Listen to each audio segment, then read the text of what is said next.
Gu sago bon ana na fuma ko anga fo ka bekain. Oui.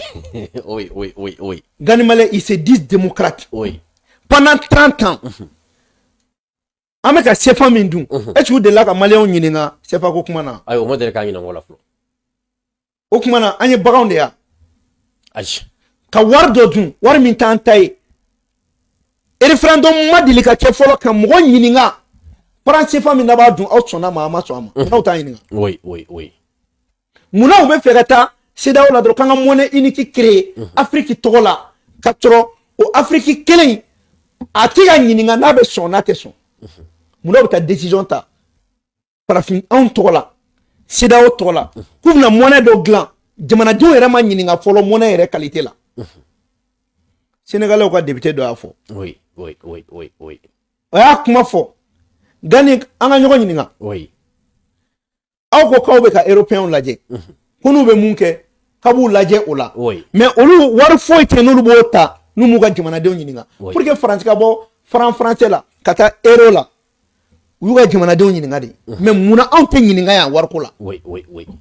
war ya anta ya ashi o ni nyefoli do muna nga war be ka mara France fe yo fayna no o ma fo la sans bis ba démocratie est ce que lu bora ka fo malien yana fo malien jongo ala aka soro mimbe ameka mara France ka wogande de kono wane yamara di France ma akanga war gla kadama yo fo malien yana ayo mofo yo fo africain yana ashi ni démocratie be nafanya muna lu mate ko fo si la démocratie est la liberté d'expression la liberté de réfléchir la liberté de se faire des stratégies pourquoi oluma liberté malien fene ka kuma kata liberté mimba to anga sorobe kantai muna jamana to buga war gla olu sambisa ba koluma delika ko malika ka war gla oui o te ka miro la ere muna dévaluation beke olu ta fo malon yana ko dévaluation kera gan malin en politique mo oui ana mo kala ne de farafina choron ka ke galon kan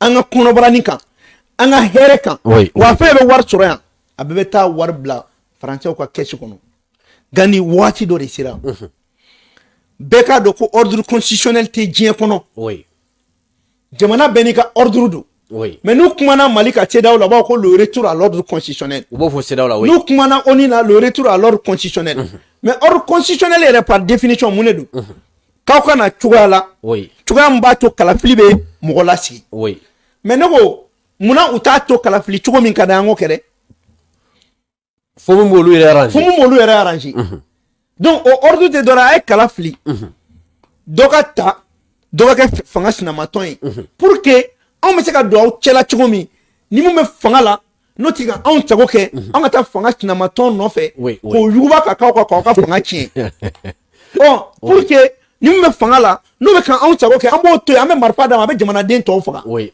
voilà leur ordre constitutionnel. Donc il y a pas une démocratie. Oui. Est-ce qu'il y a un ordre de Angleterre wa? Ah ni te. Ni Arabie Saoudite ya. Ate. Amuna o kita folo na ko ka ordre kai. Muna on de be son ko ka ordre kai en fait. Wo se wili ka se on de fo an dia kwa fana. Ni me Qatar wa. Ai. Gani mala me ka mona de do an la ka shuko an la. Hein? Malika sida ko akin me tatra mu fe. Oui. Billahi na mambo sida la me bara fudila. Docteur Halbi, même ko de nye fiena tan. Oui. Ni kuma schéma min tracé ena. Oui. Président munu sigira de parce que u sona ku buka jamana u janfa u sona ku be France ka intérêt de défend. Oui. Olu be ta jekulu jumɛn tigi kebe ki ka jamana yɛrɛ ma hɔrɔnya défend kebe to o jekulu kɔnɔ. Ah, docteur tiɲɛ la au moins. Jekulu munu sigilen do. Oui. K'olu be France CFA de défend. France CFA min tɛ Mali ta ye. Oui. France CFA mun tɛ Afrique ta ye. Fo France ka wari dilannen de do. An ka wari maralen de do. O wari maralen k'i ka wari mara ka tila k'i kunnada n'o wari ko mɔgɔ wɛrɛ bɛ k'o k'a sago ye. Nafa jumɛn b'o jɛkulu la? Nafa t'o jɛkulu tɔli la. Ne ko est-ce que an bɛ se k'a fɔ mɔgɔ ɲɛna k'an bɛ ka kɛlɛ kɛ yɛrɛma hɔrɔnya la wa? Ah, docteur ni yɔrɔ ɲininkali ka kɛ. Ne ko Nigeria tɛ k'a ka wari dilan wa? Oui. Centrafrique jugu bɛ kɛ Maroc. Oui. U tɛ k'u ka wari dilan. Oui. Maroc ma taa bi demi-finale la Coupe du Monde na. Oui, a kɛra bɛɛ ɲɛna. Résultat wɛrɛ tɛ ko c'est la bonne gouvernance. Oui. Ni mara kɛcogo ka ɲi jamana bɛ taa ɲɛ. O ka entraîneur min filɛ nin ye Marocain dɔ zéro ye Marocain ye fɛn bɛɛ. Non, mais ni mara kɛcogo ka ɲi. Oui, ni corruption jamana bɛ taa ɲɛ o. Oui. Mais e maralen de don kɔfɛ. A tun bɛ sira mun kan k'ale tɛ mara. Oui. a bɛ laban mun na an bɛ bɔ CEDEAO de la e tɛ se k'a fɔ k'e ka yɛrɛma hɔrɔnya y'i ta ye ko jamana wɛrɛ k'e ka élection financer o yɛrɛma hɔrɔnya tɛ tiɲɛ ye c'est pas vrai. Oui. On a les moyens aujourd'hui Mali b'a ka élection bɛɛ financer wa Mali man ka sɔn mɔgɔ ci da ka don an ka élection na an bɛ taa an da don Faransi ta la wa. Ayi. Mais pourquoi vous da don an ta la. Pourquoi? C'est l'occasion Mali ka Afrique bɛɛ la muruti bɛɛ k'i yɛrɛ ta. Mali bɛ sira mun ka ca Mali de bɛna farafinna bɛɛ kɔrɔta. Donc le retour à l'ordre constitutionnel là. O ye olu ka terme de ye. Mais on peut minimiser dron. C'est la démocratie adaptée à nos réalités. Oui. On te ou le constitutionnel. Imagine que retour à l'ordre constitutionnel fort. Oui. Donc on va faire coup de mars 80 février 1992. C'est vrai. Donc pour te dire tout simplement malien ka famia. Ko la nyini mumbe ko ordre constitutionnel do rete de. En mounien français ka jonye. An ga son français tama mais tika ka gani. Parti ça va de Mali là. Parti ça va du ni mouye fangata o be ke majorité. Oui.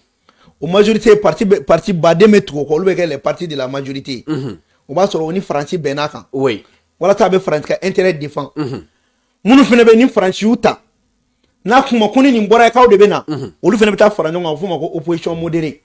Donc olu ni nunu be nyonga ni kligan fe mais soufe be nyonga. Ça gelema fo. Élection sera. Oui. Olu de be fara nyonga ka lisi kelenge. Oui. Pour que député blonga tout bolo tanga no wata ka kusa go. Oui. Donc oui opposition radicale. Oui.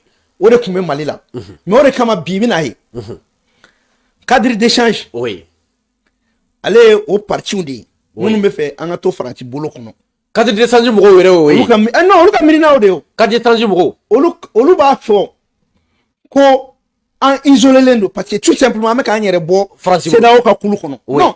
D'abord CEDEAO Franci. Oui. Anu ka sira kono donc on est isolé. Oui. O de olu ka isolement. Oui. Yuka mo do yere ka tebene kan amete Afrique armée kora. Ne mu kumai. Maroc tenina Maroc tera avec Afrique kan. Ah, c'est comme si on est en train de provoquer les pays africains kavoko boko aina kama. Quand la gouchi dieu. Quand la gouchi kan isolé lendo. Oui. Et tu vas voir le M5 Malikoura. Oui. Alors le cadre d'échange. Oh. Pas quel boula. Au fa quel fene oui, ça c'est la défense de l'intérêt de la France. M5 Malikoura. M5 Malikoura ni uka tra. Ale cadre d'échange mo nous be ni tete nous be. Ni nyogonche. Oui. Oui dron en tout cas un groupe to te kelin. Oui. Mais la finalité avec kelin. Anga saki France bolo. Taïkata tege. Oui. Tout ce que déclare le M5 Malikoura a chita fiena ko bo France ka tiraka. Non. Cadre d'échange. Oui. Ata fiena djena bo France ka tiraka. Donc tu vois déjà c'est parti. Oui. Parce que au de ka doctrine ou bina mune fiena parce que au ka parti représentant de France. Ni mutate Mélenchon. Oui. Au taille parti socialiste doé. Oui. Au taille parti écologiste doé ou bien au taille faire. Donc les références c'est la France. Donc à partir du moment et qu'à référencer France parti doé, tu ne peux pas te désolidariser de la politique coloniale française. On nous met France ko quelle est là. Ame France ko kele la. Ame France ko kele la. Ame yere yini ne la. C'est-à-dire ayanga dugukolo chouin ay dodan ka kanti. Oui. Donc dani mundam ne leme. Foube kana ke comme militaire fanga de be. Non. Il n'y a pas un pouvoir militaire. Mali pouvoir de be. Malien sona fanga mima. O de be. Wa liberté d'expression ma mine mo chila. Au contraire, nous que constitution système mi comment mega fois be fois. Ay attendez fois. Donc pour te dire que malien ku nyele. Kelem be sena. Do de be fait chogo be. Ni France te droit tu es isolé. Oui. Ni te CEDEAO là tu es isolé. Donc e kana isolé. Mais ka tanu be bon. Oui. Ika lulu be bon.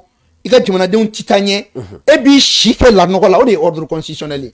Mais wa sabali ça. Wa sabali ka to jamana nga bas. Ameka kelem ke akele tika ke mo kama sa kele be ga tini yen de kama. Ni kelem dam ne le France kele tew. Anko de ngo amanyereta. Mais boko Mali isolé lendo. Mali ni États-Unis be barala chogodo la. Mali ni Chine be barala. Mali ni Irishu be barala. Mali ni Turquie be barala. Jumana badenga lettre d'acquisition mekana. Alta ego ko isolé lendo. Parce que non, isolement est djumé. France Tout simplement. Oui. Un France ka armée gain. Ka ambassadeur gain. ka bɔ G5 Sahel la ka RFI datu an ti ka ja France la wa en plainte do kama oui wa kuma o kuma avec ka do dabo kuma na olu drone acteur moi je suis acteur je suis un acteur de la démocratie au moins ne kumena ça mais comment me ka kuma olu ya o kera ministre o ya didu o ya ministre o ya fin bedu mais o chi kun te terrain amunu me terrain on ne be se ka kuma on ne manipulera nous on avait pu en kun dara olu lawo bilay ne boto on atone mo ga kuma fo hey buba ite tabali avec ta Moussa Traoré kele barkam be Moussa Traoré la atawla boy ne ba fa na ngono ngo ameta ni kelenke ngo anna sara ngo mali be bonno la ngoni on ba do kuma mbe ka fo 200% de salaire be fara en fa ga taraga kuma be fora gani male wallahi ne yoro bar ni ne be kokula anti to kola boy ambe tagadi ne ra kumbe mi ne kuna jara pati grenadi min cira en klokoro ani grenadi min dona ne koni sena jeli de ne klinyara ka ne bi Allahu akbar wallahi parce que tout le temps c'est le vendredi noir le vendredi noir le 22 mars c'était un vendredi a tro sungalo fene do me suna fene ma so nga suntige ngel matara nda fa nga so fone mo go ka jobila ko nya fena ne kumbe sabilai mais na fara ko on tara o mina on kumena sawla pati o tela ne donne quoi parce que ma ere irula ati anya nyini ka don nu be mina debi Musa ka procès keto anya do ko galone do Ute tcheka billahi ute tcheka abna fo bi ba kan met no ko de la c'est fait devant nous moi j'étais au lycée j'étais au lycée chere la akube keranye na galona kiebe keranye na ba be kalama bagar be jeni wakati mina o don amo be kalama bagar Traoré ala ga inala amen be kalama nous ne sommes pas des enfants hein.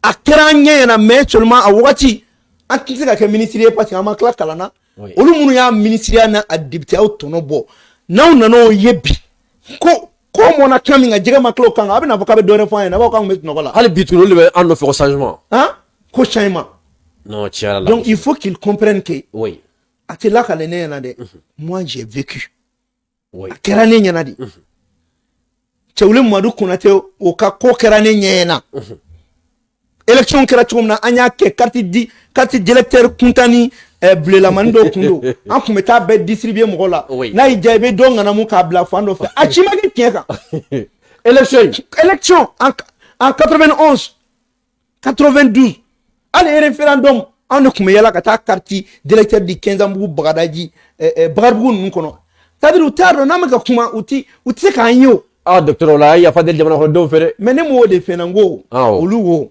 anwo anga boba anga fo jamana de ma kai ya fama parce que filigra parce que na renja anta fo ama ngwa ya fa de la on fait parce que nous on a été manipulé ka nabo ko 200% o burchini red dam na ko fo na ke manga en tuni kambla ani blanchi fu fe na la ko fe ka kana na fo na kuna makalanga ko do meta kalange ko kala na amara et bien akaya tene ha parce que université privée do deunye olu beto université privée OK yanta kalanze on connait to école publique là on meto grève là ayem ya donta ayem ya botan antoro okonu na yanu kana to ka université gla mali unana ni université privée de me kalola olu be kladra olu be barato alsa on me bolongono to do lebe 100 fois 100 ça va que classe kelen mais ma kera unani femi kera na kibina o photo were la abera na kera na abe bolole nyana ambe bolole nyana kema bala bi ni grève kun da kun fara ko ayemu wulla a kema mbe bolka tu do fu baka gland ko amenyo kondo wallahi la kun fara ko chudro sentega ni kolaba mais docteur mimbe ne kamana ganina ni bela amana gwa olu be walde on de black olu sayama mais tolu yere de yala mais ngo ka tawati mu sara olu sara fu amboro o kelen kon la anana kana nyogo soro tuguni ko M5 kele mu sara M5 fana la ko fana flene ta date ka do fana la mais hal bituguni olu ba fa jama fana nyogo to ko boni fanga fana contrôle yala ma sige tawa ne bena mun fiena o da ka ngo kele te dore ne ka kele fladi sinon saba kele folo ne kume mogo do mars 91 no lu conviction bula nu bora nu saratan fo monne ka bole jamana be jodi ate joti namara kane flana M5 an kuna jarago ni militaire nunu kumana n'an dɔw kuma boli dɔrɔn sisan kun b'a sɔrɔ kaso mun b'a la u bolo ye. non siga yɛrɛ tun tɔla n ko waati. parce que o y'a sɔrɔ lycée bɛɛ bɔra. i tun minɛna dɔrɔn i bɛ taa kaso de la. bon maintenant. oui. aw ko dɔw sara. oui. mars 91 la mais mɔgɔ joli sara 2012 à maintenant 10 000 personnes. o tɛ aw ɲɛna fɛn ye. élection ka kɛ dɔrɔn. aw ye mɔgɔw su to yan nɔ ka élection organiser. élection législative fo ka tila k'a fɔ coronavirus ou pas élection mɛ kɛ n'a y'aw ja coronavirus k'aw bɛɛ faga hali n'aw sara élection mɛ kɛ o ma kɛ yan. walahi a kɛra a kuma fɔra élection tila ka kɛ tuguni. notre parti a refusé de participer. oui oui. donc jamana ko in k'u k'u kɔlɔsi sɛbɛnni ninnu na. oui. parce que c'est vrai u dɔgɔnin ye anw ye dɔw yɛrɛ den bɛ se ka k'an ye mais a kɛra anw na de anw de tɔɲɔna anw de tun bɛna sa bon an minnu ma se ka sa dɛ ko anw de bɛ yan sisan. oui. donc a nkalon tɛ tigɛ de quoi. o ka sabali tan sa quoi. i ma min kɛ i tɛ se k'a fɔ k'i y'o kɛ o. e ma min kɛ e tɛ se k'a fɔ k'i y'o kɛ en 97 élection ɲagamina anw ɲɛna ne ɲɛna. Kopo formera ne ɲɛna. je suis membre fondateur du Bedia Faso Jigi. o y'a sɔrɔ an y'a tɔgɔ da fɔlɔ ko PRDA. cɛwulenka wagati la. anw de tun ye cɛwulenka denmisɛnninw ye. PRDA kana b'o la k'o ti ɲa. ko RDA tɔgɔ b'o la. Cɛbilen Dramé. non Cɛbilen Dramé i t'a fɔ Safurula ye. Cɛwulen Konate. Cɛbilen Konate. Cɛwulen Konate de ko don. oui oui. Cɛwulen Mamadu Konate. min y'a fɔ ani Alpha Umaru Kunare cɛ la. ko tiɲɛ na ko demande min bɛ ka kɛ a ye mɔgɔ fɛ ani gɛlɛya min bɛ yen ne tɛ se k'a fɔ ko n bɛ n jɔ a bɛɛ kɔ dɛ. mais n b'a lajɛ ni n bɛ se ka min kɛ mais Alpha ko k'ale b'a bɛɛ ɲɛnabɔ. fanga dira a ma mun kɛra. foyi. a kɛra an ɲɛna de o. procès organisera an ɲɛna yan. ka taa don Siratu kan k'a fɔ ɲɛna ko ayi k'an tɛ Siratu ko la mais an bɛ Musa Tarawele kunkolo de nɔfɛ. c'est ce jour là que moi j'ai dit qu'on a été trahi. docteur Janfama Ngoye. mais on est témoin. La salle numéro 8 Grand Hôtel où ɲininka ko jɔn de kun maralen bɛ yen. salle numéro 8 Grand Hôtel mercenaire min kun maralen bɛ mɔgɔ min y'a mara a b'a dɔn. bilahi a tigi b'a dɔn wa a tulo bɛ n na. donc a sera yɔrɔ dɔ la ni jamana ko sera na maliyɛnw tɔɲɔna mɔgɔw tɔɔrɔ la. politique ko kuma tɛna jamana in jɔ bilen. oui oui. an k'an bolo di ɲɔgɔn ma. an bɛɛ de filila. oui. n'an filila a bɛ minnu bolo an k'u dɛmɛ u k'a dilan an ka bɔ dingɛ kɔnɔ. olu minnu fana bɛ ka dilan n'u ko k'u ka bɛɛ lamɛn u tɛ bɔ fili la. oui i b'i ɲɛ tugu de k'i ka baara kɛ. Hakimi bɛ bɔ yen bi Hakimi wɛrɛ bɛ na Mali kɔnɔ. siga t'o la. Fɔnba bɛ bɔ yen Fɔnba ɲɔgɔn 100 bɛ na. donc ala ye garijɛgɛ di an minnu ma ka nin ɲɛmɔgɔya ni kalifa an na. an k'a dɔn ko ala tɛ foyi kɛ gansan. wa n'i m'a kɛ bilahi ala b'a minɛ i la k'a di mɔgɔ wɛrɛ ma wa a b'a kɛ ka tɛmɛ i kan. mais n'i y'a kɛ ka ɲɛ ala b'a t'i bolo ka fanga don i ka ko la. Gani n'a bɛ mɔgɔ kunkolo la ko ni jamanadenw sara. n'a fanga dir'i ma i kɔlɔsi dɛ. o de kama n bɛ min f'i ɲɛna walayi bi Asimi hinɛ min bɛ ne la e tɛ se k'a faamuya. a hinɛ b'i la bi kosɛbɛ. non hinɛ dan don parce que Mali marali ma nɔgɔn. a ma nɔgɔn. Mali marali. oui. parce que i bɛ da mɔgɔ min na o de b'i janfa. oui. e bɛ da mun na dɛ. oui. ko de bɛ n'i ka affaire kɛ dɛ. o de b'i janfa minɛ. a tila bɛɛ o danaya de bɛ ka tiɲɛ. mais hali i bɛ da bi société dɔ la. oui. a bɛ k'i kɔnɔ ko Mali société don. i bɛ marché di a ma ni min kɔlɔsi a bɛ taa sous-traité ni français dɔ ye. société bɛ Mali la bi o société maliyɛn tɔgɔ de dalen bɛ mais français ka société don. Mali kɔnɔ yan. Mali kɔnɔ yan. donc voilà ordre constitutionnel kuma caman ye nin de. an bɛ min nɔfɛ o k'a to an k'an ka référendum kura kɛ. mun ka d'an ye an ka bɛn ko don an ka élection kɔnɔ. n'an bɛ fɛ Mali ka kɛ cogo min a ka kɛ ten mais ganimala an tɛ to ka to CEDEAO kɔnɔ k'an bɛ yɛrɛma hɔrɔnya baara la dɛ. CEDEAO ko n y'a baara de tiɲɛ ta a ma dabɔ jamana si jɔli kama. docteur ko k'a fɔ an tɛ se ka to CEDEAO kɔnɔ k'an b'an ka yɛrɛma hɔrɔnya ɲini o waati kelen na jamana marabagaw nana ni an ka carte biométrique CEDEAO ye yala nin b'a yira an boli CEDEAO la nin t'o jɔlen ye sa wa. non bon non o tɛ kelen n'a kun ye jamana ja olu kun tɛ CEDEAO k'a kan. on n'était pas obligé ka CEDEAO ja k'an ka carte biométrique kan. a bɛ Niger ta kan. ayi. dugu caman bɛ yen CEDEAO ja t'o kan on n'était pas obligé.